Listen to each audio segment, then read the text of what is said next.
ഉരുളക്കിഴങ്ങ് കൊണ്ട് നല്ലൊരു ഫ്രൈ ഉണ്ടാക്കിയെടുത്താലോ? വളരെ കുറച്ച് സാധനങ്ങൾ കൊണ്ട് നമുക്ക് നല്ല രുചികരമായിട്ട് തയ്യാറാക്കിയെടുക്കാവുന്നതാണ്. അതിനായി ഞാനൊരു മീഡിയം സൈസ് വലിപ്പത്തിലുള്ള ഒരു ഉരുളക്കിഴങ്ങ് എടുത്തിട്ടുണ്ട്. അതിനോടൊപ്പം തന്നെ ഒരു അരമുറി സവാള കൂടി എടുത്തിട്ടുണ്ട്. ഇനി നമുക്ക് ഉരുളക്കിഴങ്ങിൻ്റെ തൊലിയൊക്കെ ഒന്ന് കളഞ്ഞ് ചെറുതായിട്ടൊന്ന് മുറിച്ചെടുക്കേണ്ടതുണ്ട്. അവിയലിനൊക്കെ മുറിക്കുന്നത് പോലെ ഒന്ന് മുറിച്ചെടുത്താൽ മതിയാകും. ഊണിന് പെട്ടെന്ന് ഉണ്ടാക്കിയെടുക്കാൻ പറ്റുന്ന ഒരു കറിയാണ് കേട്ടോ. നല്ല ടേസ്റ്റുമാണ്, കുട്ടികൾക്കൊക്കെ ഒത്തിരി ഇഷ്ടമാകും. ഇതേപോലെ ഒന്ന് കട്ട് ചെയ്തെടുത്താൽ മതിയാകും. ഇതിനോടൊപ്പം തന്നെ നമ്മൾ എടുത്തു വെച്ചിരിക്കുന്ന സവാള കൂടെ ചെറുതായിട്ടൊന്ന് അരിഞ്ഞെടുക്കണം. ഇതുപോലെ അരിഞ്ഞെടുത്താൽ മതിയാകും. അരിഞ്ഞതിന് ശേഷം അതിൻ്റെ ഓരോ ഇതളും ഒന്ന് വിടർത്തിയിട്ട് കൊടുത്താൽ പെട്ടെന്ന് നമുക്ക് ഫ്രൈ ആയി കിട്ടും. അങ്ങനെ ഉരുളക്കിഴങ്ങ് സവാളയും ഒന്ന് നീളത്തിൽ അരിഞ്ഞെടുത്ത് കിട്ടിയിട്ടുണ്ട്. ഇനി നമുക്കിതിലേക്ക് ആവശ്യത്തിനുള്ള പൊടികളാണ് ചേർക്കേണ്ടത്.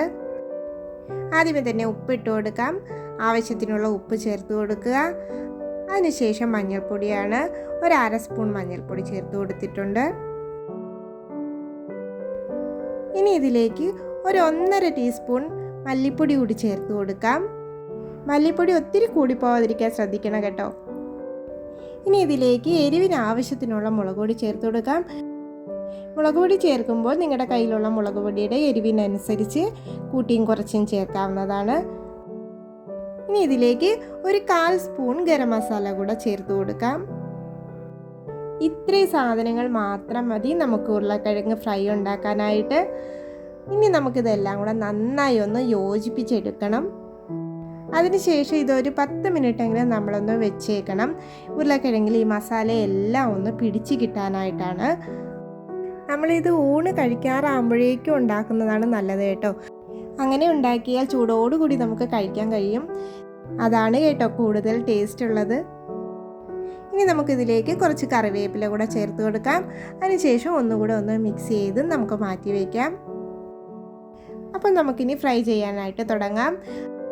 അതിനായി നമുക്ക് ഒരു ഫ്രൈയിങ് പാനിലേക്ക് കുറച്ച് വെളിച്ചെണ്ണ ഒഴിച്ചു കൊടുക്കാം. വെളിച്ചെണ്ണ ചൂടായി വരുമ്പോഴേക്കും അതിലേക്ക് നമ്മൾ തയ്യാറാക്കി വെച്ചിരിക്കുന്ന ഉരുളക്കിഴങ്ങും സവാളയും ഇതുപോലെ ഒന്ന് നിരത്തി വെച്ച് കൊടുക്കണം.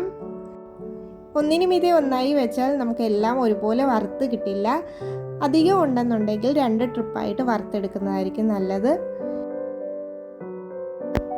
ഇടയ്ക്കിടയ്ക്ക് മൂടി തുറന്ന് ഒന്ന് എല്ലാ സൈഡും ഒന്ന് മറിച്ചിട്ട് കൊടുക്കണം. എങ്കിലേ എല്ലാ സൈഡും ഒന്ന് മൂത്ത് കിട്ടുകയുള്ളൂ.